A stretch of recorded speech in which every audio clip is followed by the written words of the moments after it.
Robert Frost की एक poem है सिर्फ 9 लाइंस की। लेकिन ये एक ऐसा सवाल खड़ा करती है जो हमें सोचने पर मजबूर कर देता है कि भाई इस दुनिया का अंत किसी बाहरी ताकत से होगा या फिर क्या हमारी अपनी ही भावनाएं इसके विनाश का कारण बनेंगी। चलिए आज इसी गहरे सवाल की पड़ताल करते हैं। तो सवाल यही है, how will the world and? ये एक ऐसा सवाल है जिसके बारे में न जाने कब से सोचा जा रहा है। और फ्रॉस्ट इसके जवाब में दो बहुत ही पावरफुल पॉसिबिलिटीज हमारे सामने रखते हैं, आग और बर्फ। ये पोयम शुरू ही एक बहस से होती है कि दुनिया आखिर खत्म कैसे होगी, और फ्रॉस्ट हमें बताते हैं कि इस पर दो मेन तरह की सोच है। और यहीं पे इस पोयम का असली टकराव सामने आता है। देखिए, फ्रॉस्ट ने इन दो ताकतों को हमारी भावनाओं का सिंबल बनाया है। एक तरफ है आग, यानी हमारी बेकाबू इच्छाएं, हमारा जुनून, और दूसरी तरफ है बर्फ, जो ठंडी नफरत और बेरुखी को दिखाती है।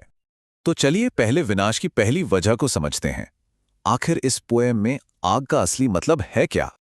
फ्रॉस्ट पहला तर्क पोएम की इन सीधी साधी लाइन से ही शुरू करते हैं। तो ये आग आखिर है क्या? देखिए, ये हमारी उन जलती हुई जोशीली भावनाओं का प्रतीक है जिन्हें कंट्रोल करना बहुत मुश्किल हो जाता है। ये वो आग है जो अंदर ही अंदर सुलगती रहती है और अगर इसे मौका मिल जाए तो ये सब कुछ जलाकर राख कर सकती है।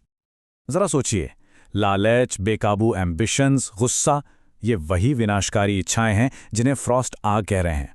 और पोएट खुद ये मानते हैं कि उन्होंने इच्छा का स्वाद चखा है और वो जानते हैं कि ये अकेली भावना ही दुनिया को खत्म करने के लिए काफी है। लेकिन कहानी यहीं खत्म नहीं होती।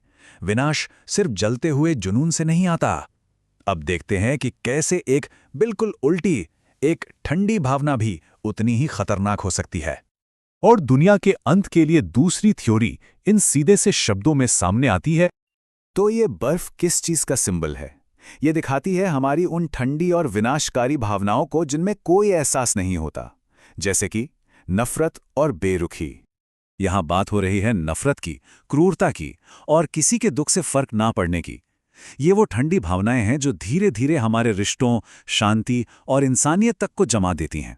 बर्फ भले ही बाहर से शांत लगे, लेकिन इसकी विनाश करने की ताकत आग से जरा भी कम नहीं है। तो आग और बर्फ, इन दोनों ऑप्शंस पर सोचने के बाद पोएट एक बहुत ही गहरे और सच कहूं तो एक परेशान करने वाले नतीजे पर पहुंचते हैं। लेकिन फिर पोएट एक और सिचुएशन सामने रखते हैं। वो कहते हैं कि सोचो, अगर दुनिया को 2 बार खत्म होने का मौका मिले तो। ये लाइन हमें उनके फाइनल फैसले के लिए तैयार करती है। और यही पोयम अपनी पीक पर पहुंचती है। फ्रॉस्ट कहते हैं कि वो नफरत को भी बहुत अच्छे से जानते हैं, और जहां तक विनाश की बात है तो उसके लिए बर्फ भी उतनी ही ग्रेट है और काफी होगी। तो ये देखिए, ये टेबल इन दोनों ताकतों की विनाशकारी पावर को कितने सही तरीके से दिखाता है। उनके तरीके अलग हो सकते हैं। आग तेजी से जलाती है, बर्फ धीरे धीरे जमाती है, लेकिन अंत में बर्बादी करने की उनकी ताकत बिल्कुल बराबर है। तो इस पूरी पोयम का असल संदेश क्या है, और 100 साल बाद भी यह हमें क्या चेतावनी दे रही है? संदेश बिल्कुल साफ है। हमारी बेकाबू इच्छाएं और हमारी नफरत दोनों ही एक बराबर खतरनाक हैं। असली खतरा कहीं बाहर नहीं, बल्कि हमारे अपने अंदर ही है। फ्रॉस्ट ने अपने इतने पावरफुल मैसेज को आग और बर्फ जैसे सिंपल सिंबल्स के जरिए हम तक पहुंचाया है। और पोएम की जो छोटी और यादगार रिदम है ना, वो ये पक्का करती है कि ये चेतावनी हमारे दिमाग में हमेशा बनी रहे।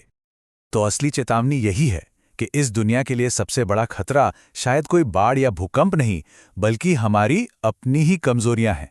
ये एक बहुत सीरियस रिमाइंडर है कि हमारी भावनाएं इस दुनिया को बना भी सकती हैं और मिटा भी सकती हैं। और अब ये सवाल हम सबके सोचने के लिए है। फ्रॉस्ट ने ये पोएम लिखे हुए 100 साल से ज्यादा हो गए हैं। आज के दुनिया को देखते हुए क्या लगता है, विनाश के लिए आग ज्यादा ताकतवर है या बर्फ?